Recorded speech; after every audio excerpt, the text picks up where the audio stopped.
ओम नमो भगवते वासुदेवाय नमः। आज इस वीडियो में हम देवशयनी एकादशी व्रत कथा प्रारंभ करते हैं। तो जैसा कि युधिष्ठिर ने पूछा, भगवान आषाढ़ माह के शुक्ल पक्ष की कौन सी एकादशी है, उसका नाम क्या है, विधि क्या है, कृपा करके मुझे बतलाइए। तब भगवान श्री कृष्ण बोले, राजन, आषाढ़ कृष्ण पक्ष की एकादशी का नाम शयनी है। मैं उसका वर्णन करता हूँ। वह महान पुण्यमयी, स्वर्ग एवं मोक्ष प्रदान करने वाली है, सब पापों को हरने वाली तथा उत्तम व्रत है। आषाढ़ शुक्ल पक्ष की शयनी एकादशी के दिन जिन्होंने कमल पुष्प में कमल लोचन भगवान विष्णु का पूजन तथा एकादशी का उत्तम व्रत किया, उन्होंने तीनों लोकों को, तीनों सनातन देवताओं का पूजन कर लिया। हरिशयनी एकादशी के दिन मेरा एक स्वरूप राजा बलि के यहाँ रहता है और दूसरा क्षीर सागर में शेषनाग की शैया पर तब तक शयन करता है जब तक आगामी कार्तिक की एकादशी न आ जाती। अतः आषाढ़ शुक्ल एकादशी से लेकर कार्तिक शुक्ल एकादशी तक मनुष्य को भली भांति धर्म का आचरण करना चाहिए। जो मनुष्य इस व्रत का अनुष्ठान करता है वह परम गति को प्राप्त होता है। इस कारण यत्र पूर्वक इस एकादशी का व्रत करना चाहिए। एकादशी की रात में जागरण करें। शंख, चक्र और गदा धारण करने वाले भगवान विष्णु की भक्ति पूर्वक पूजा करनी चाहिए। ऐसा करने वाले मनुष्य के पुष्प की गणना करने से चतुर्मुख ब्रह्मा जी की असमर्थ हैं, जो कि राजन इस प्रकार से भोग और मोक्ष प्रदान करने वाले सर्व पाप हरता एकादशी के उत्तम व्रत का पालन करता है, वह जाति का चांडाल होने पर भी संसार में सदा ही प्रिय करने वाला होता है।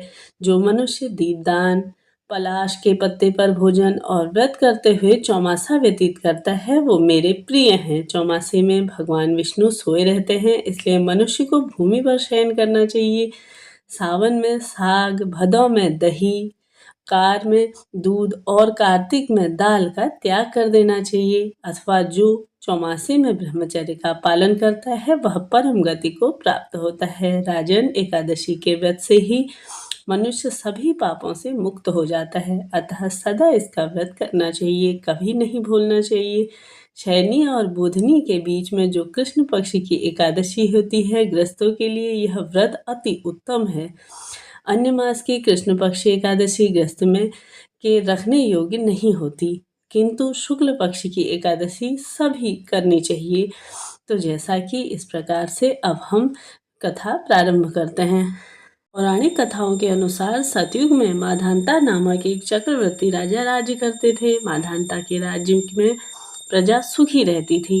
एक बार उनके राज्य में 3 साल तक वर्षा नहीं होने की वजह से भयंकर अकाल पड़ गया। अकाल से चारों ओर त्राही त्राही मच गई।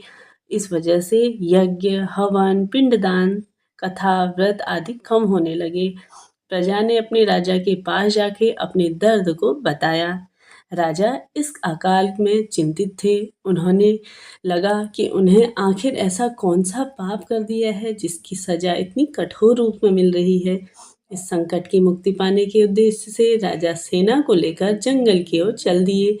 जंगल में विचरण करते हुए एक दिन वे ब्रह्मा जी के पुत्र अंगिरा ऋषि के आश्रम पहुँचे।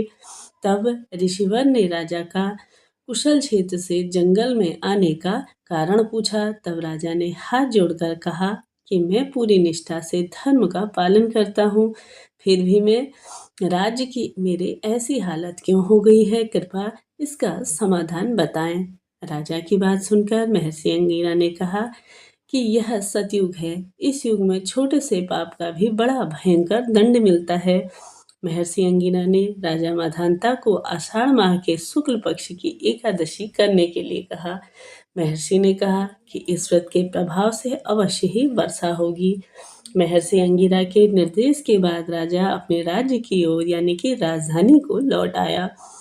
उन्होंने चारों वर्णों सहित पद्मा एकादशी का विधिवत पूर्वक व्रत किया, जिसके बाद राज्य में मूसलाधार वर्षा हुई। ब्रह्म वैवर्त पुराण में भी देवशयनी एकादशी का विशेष महत्व माना गया है। मान्यता है कि इस देवशयनी एकादशी के व्रत से भक्त की सभी मनोकामनाएं पूर्ण हो जाती हैं। इस प्रकार से कथा थी। अब हम पढ़ेंगे एकादशी की आरती। ओम जय एकादशी माता मैया जय एकादशी माता। विष्णु पूजा व्रत को धारण करके शक्ति मुक्ति पाता। ओम जय एकादशी माता। तेरे नाम गिनाऊं देवी भक्ति प्रदान करनी। गण गौरव की देनी माता शास्त्रों में वरनी। ओम जय एकादशी माता। मार्गशीर्ष के कृष्ण पक्ष की उत्पन्ना माता मैया विश्वतारिणी माँ। शुक्ल पक्ष में होए मोक्षदा मुक्तिदाता बन आई माँ। ओम जय एकादशी माता। पौष कृष्ण के सफला नामक शुक्ल पक्ष हुई पुत्रदा। आनंद अधिक रहे माँ सब फल तुम देना।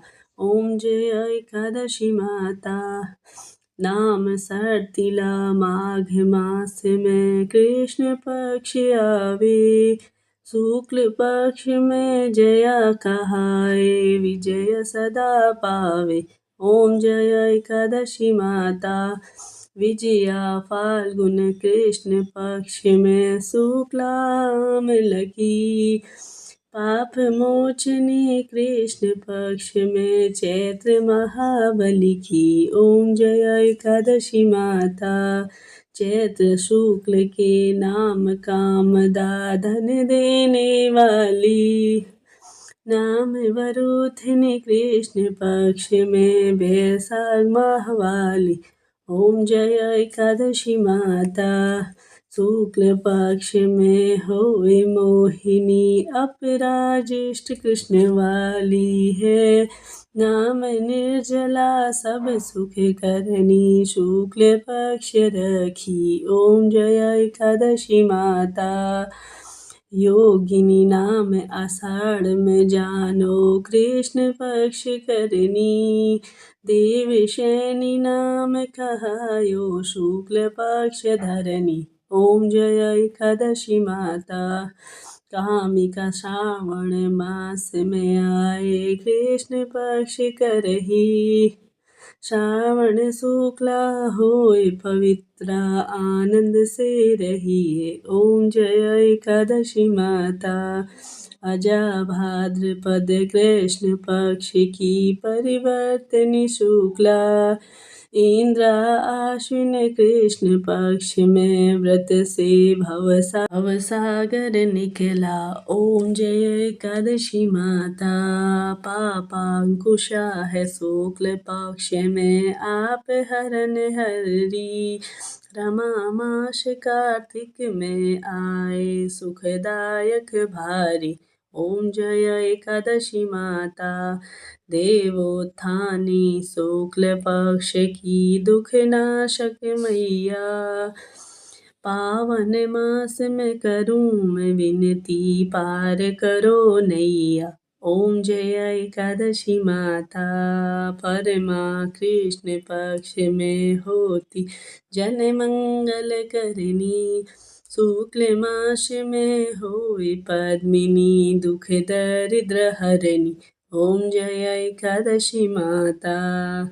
जो कोई आरती गाए प्रेम सहित गाए मैया भक्ति सहित गावे। जन गुर दिता में स्वर्ग खवासा निश्चय वह पावे। ओम जय एकादशी माता। बोलिए एकादशी माता की जय हो। भगवान श्री हरि विष्णु की जय हो। सभी भक्तजनों पर इनकी कृपा बनी रहे इसी कामना के साथ कथा यहाँ पर पूर्ण होती है। मिलते हैं नेक्स्ट वीडियो में, तब तक के लिए जय श्री हरि विष्णु। हर हर महादेव।